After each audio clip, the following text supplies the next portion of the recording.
Hey you Stygian Dogs, my copy of Conan the Barbarian Colossal Edition has finally arrived. As you may know, this oversized art book featuring works by legendary Conan artists like John Buscema, Windsor-Smith, Gil Kane, and many others was offered via a Zoop crowdfunding campaign, and in turn via a handful of retailers. And it is through the latter, specifically Bud's art books, that I was able to secure my copy. So join me for the unboxing and a full flip through. This is the box that Bud's Art Books sent to me. It measures 24 by 19 by 5.5 inches, and it's pretty massive even given the anticipated large size of the book itself. I've had some lousy luck with purchases from Amazon, dented covers and open packages, that sort of thing. And when you're spending over $150 on a book, you shouldn't have to deal with that nonsense.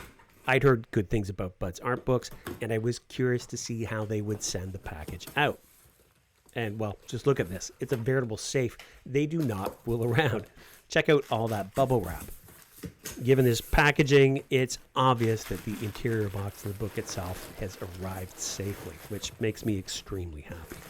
And if I was in the mail order business, I'd probably be happy to have this excess material for my own shipping purposes. Taking a look at the interior box, its dimensions are 19.5 by 13 by 1.5 inches. So markedly smaller than the exterior box. You'll see here I ordered the Jim Lee cover. The book was available with a John Buscema cover and a Windsor-Smith cover as well, but cover selection was limited because I purchased it outside of the Zoop crowdfund campaign.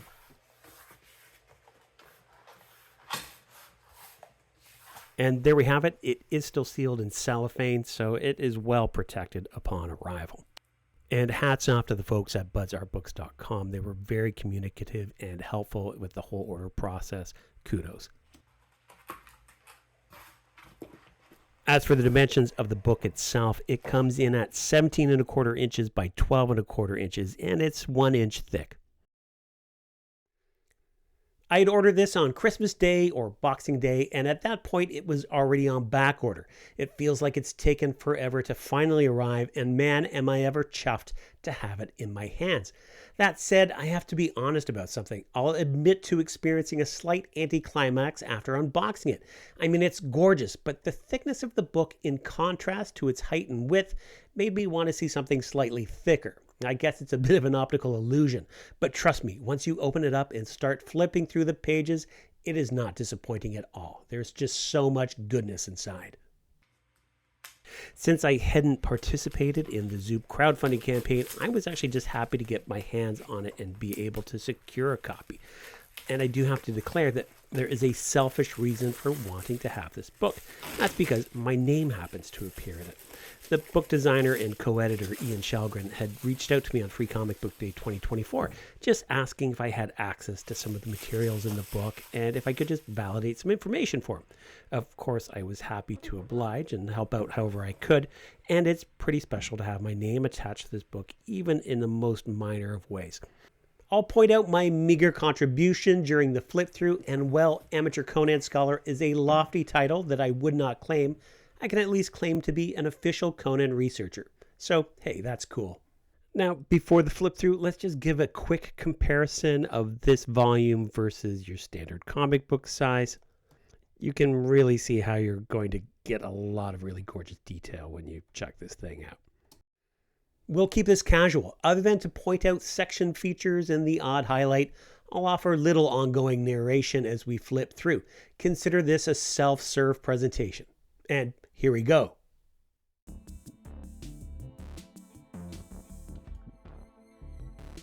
Okay, I've been waiting for this moment for a long time. Let's open it up and take a look at it.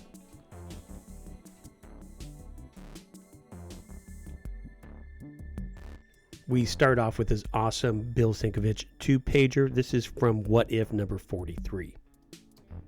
And then on to the title page. And after the title page, we move on to the production credits.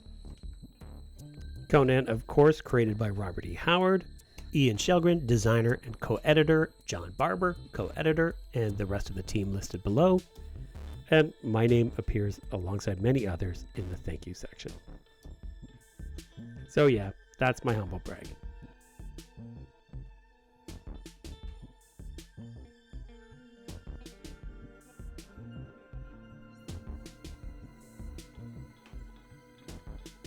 Things kick off with an overview of Roy Thomas's Conan works and an introductory essay by Roy Thomas himself. After the table of contents, we move on to an introduction to John Buscema, and this marks the beginning of his art collected in this book. And here I'll read from this biographical introduction.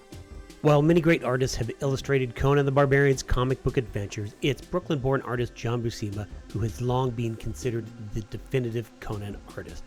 Buscema stated in numerous interviews that he would have been happy to draw only Conan for the entirety of his comic book career, and his passion for the character and for historical landscapes and costuming is evident across the breadth of his Conan covers and pages. Buscema was writer Roy Thomas's first choice to draw Marvel's Conan series.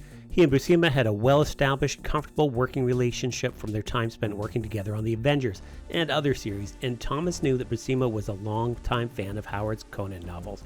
However, since Marvel had not at that time established a track record for successfully selling fantasy-based series, they approached Conan more cautiously in terms of page rates. Buscema was among the highest-paid Marvel artists at the time, and his current page rate was deemed higher than the unproven series would allow.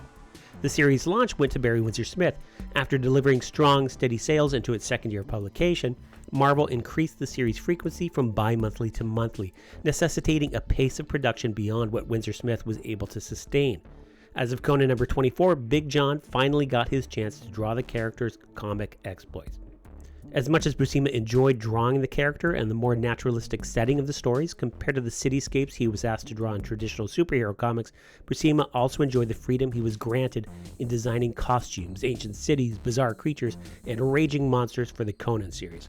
John's artistic take emphasized both the character's brute physicality and a more primitive setting than prior issues had established. And here with the cover of Conan the Barbarian number 116 from November 1980 is where my meager contribution to this material comes in. Ian Chalgren had reached out to me on Free Comic Book Day 2024, and the timing couldn't have been more auspicious. He asked if I could help to confirm some page numbering for the material he was including in the book, and he sent along the pages that he identified as being from issue number 116 of Conan the Barbarian. As the fates would have it, this coincided with the beginning of my deep dive into Crawler in the Mist from 1980, issue number 116, and The Crawler in the Mists from 1976's PR31. That's the book and record set. In reviewing the PDFs that Ian had sent along, I was able to identify that the bulk of those scans were actually from the 1976 book and record set, and the pages in this book were updated to recognize the correct source. Unfortunately, there is still a dating issue on those PR31 pages that indicates that they're from November 1980 when it should actually be from 1976. Given the intimate familiarity that I have with issue number 116 and PR31, these pages alone make it worth having this book. They're just wonderful to behold, and it's fun that it is through these pages that I was able to contribute to this book in such a minor way. And let's return to the John Buscema introduction. Buscema did occasionally ink his own material, especially on covers, but his Conan work was primarily inked by others. John's pencils were initially finished by his self-professed favorite inker, his brother Sal. The younger Buscema, a Marvel artist in his own right, was then followed by Ernie Chan, working as Ernie Chua at the time. Conan proved popular enough at this time that Marvel soon added a companion magazine, Savage Sword of Conan. Buscema drew these stories too, and his concurrent work on both publications saw him penciling up to 7 pages a day. The enjoyment Buscema found working on Conan was matched by the industry's appreciation for his work. In 1974, Buscema's Conan pencils earned him the Best Penciler Award from the Academy of Comic Arts. In 1978, Buscema was having so much fun drawing Conan that he appealed to Marvel to let him draw the series exclusively. His request then granted, Buscema proved to be such a prolific artist that he still continued to draw occasional fill-in issues for other series. He also began drawing a syndicated Conan the Barbarian newspaper strip at the same time, but found that he preferred the size and proportions of the comic book page, and he left the newspaper strip after only 7 weeks. Buscema continued to draw other Conan-related comics as well, including Red Sonja, King Conan, 2 Marvel graphic novels, the second of which Buscema penciled, inked, and colored, and even Marvel's 2 Conan the Barbarian movie adaptations. He finally left the Conan the Barbarian series at issue number 190, but continued working with the Savage Sword of Conan until its final issue, number 235, in 1995. Even after his official retirement from comics in 1996, he still returned to the character on occasion, as he did on his final Conan project, a 3-issue series he produced in 1999 alongside his longtime writer-collaborator Roy Thomas.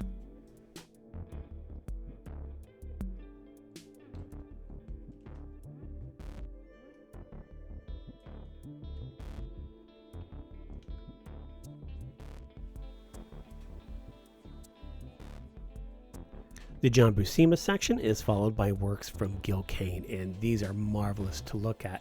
While we review these, I'll read from an essay by John Barber that appeared on the Conan the Barbarian website in December 2023 and served as an introduction to this book.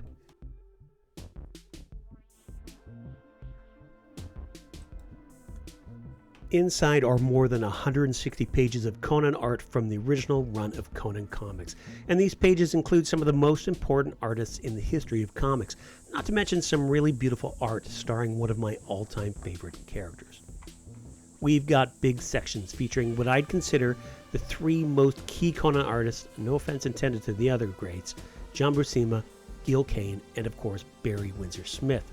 We're showing the original art in the super high quality I was just rambling on about, and we're also presenting each artist's work in chronological order so you can watch Windsor-Smith or Buscema grow and evolve as they work, regardless if their next page was from Conan the Barbarian comics or the black and white Savage Sword of Conan or any other Conan magazines. We've got the entirety of Devil Wings over Shadowzar, a key story in the evolution of Windsor-Smith as an artist, and a great story on its own. We've got Buscema inked by a host of other talented artists, and you can see what each one brings to the table.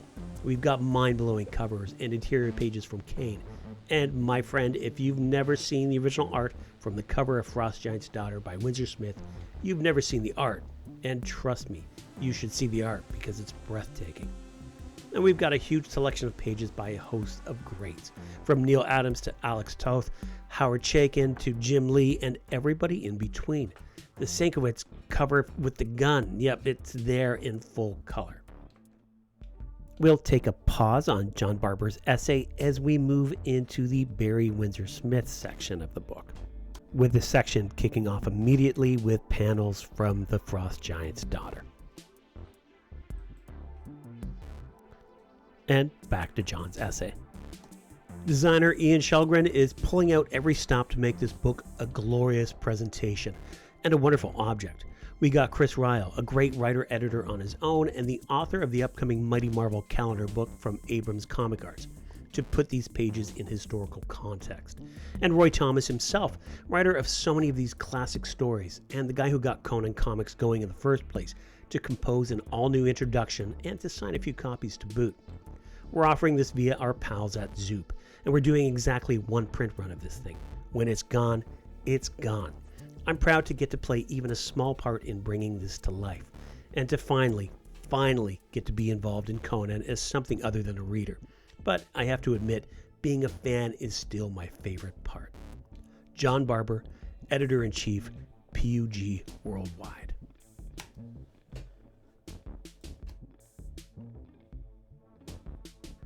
As we flip through the book, one can't help but to wish that there was just more of everything. These Barry Windsor-Smith pages are great, but wouldn't it be awesome to see more? More Barry Windsor-Smith, more Gil Kane, more Alfredo Alcala, who we'll get to later. Just amazing stuff. More Buscema. But yeah, we're being spoiled here.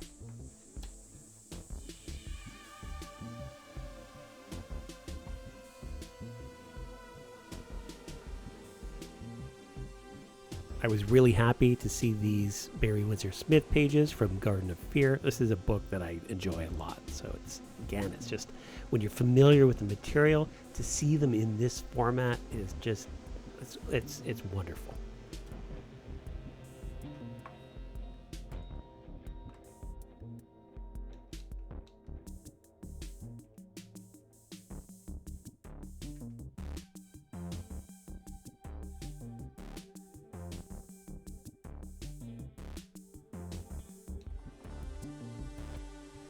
and a couple of other really great covers here before arguably the pièce de résistance of this section, which would be the original artwork for the Frost Giant's Daughter cover.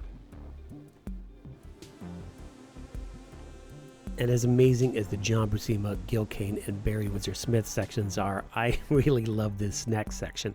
And this is just a collection of other artists and their work on Conan.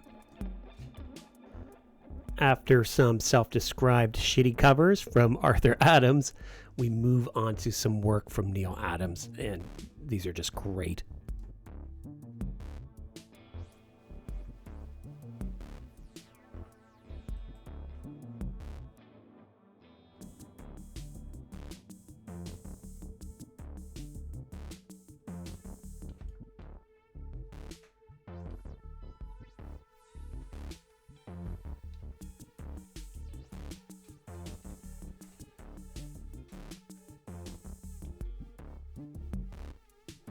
And after an awesome full color page by Neal Adams, we move on to what may actually be my favorite section in the book, these few pages by Alfredo Alcala.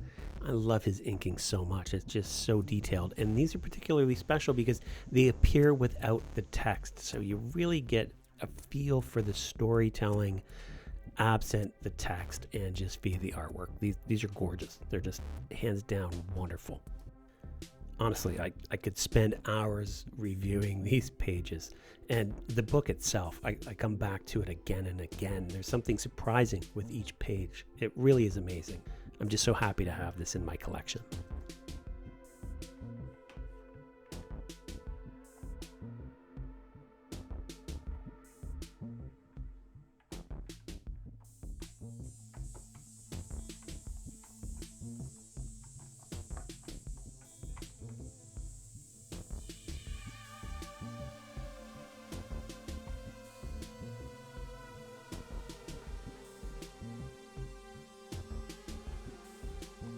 There really is just so much to take in here, and I had started to compile a list of my favorite pages. I thought I could easily put together a top 10, but it just got excessive. So maybe I'll revisit the book later and some of my favorite panels and pages, but it's difficult to identify a concise top 10 to be sure.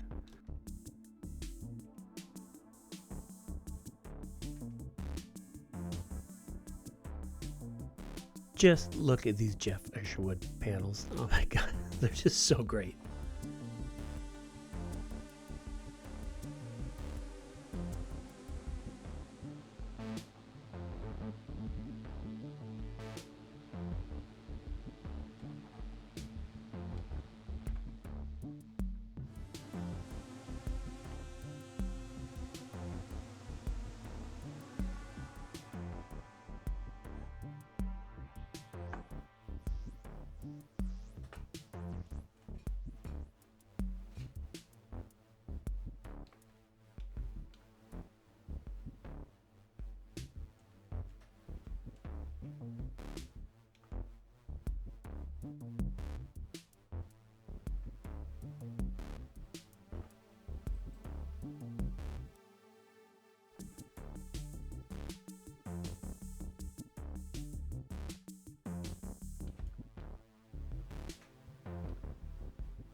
And as we move to the end of the book, we again get this rendering of Bill Sinkovich's cover for issue number 43 of What If. Again, it's fun. I do love this cover a lot.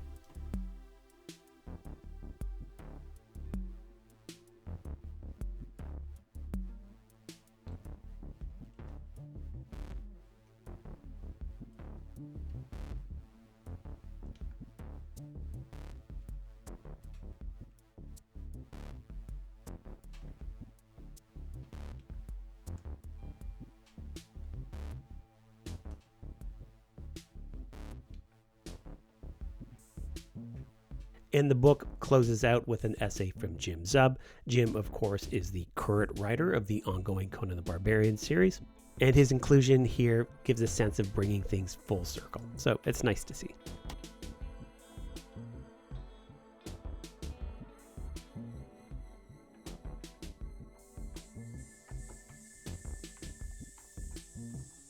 And there you have it, Conan the Barbarian Colossal Edition. It's a fantastic book. Again, you will scrutinize these pages for hours and days. It's just wonderful to behold. There are a few typos, a few spelling errors. There are some inaccuracies that I found throughout, but it doesn't diminish the overall product all that much. After all, really, we're in it for the artwork, and that delivers in spades. This book is really something else, and I guarantee that the video does not do it justice. I return to it again and again, so if you're interested in picking up a copy, it appears that Bud's Art Books still does have some available, so I highly recommend it. Thanks for watching, liking, consider subscribing, and until next time, take it easy, you Stygian Dogs.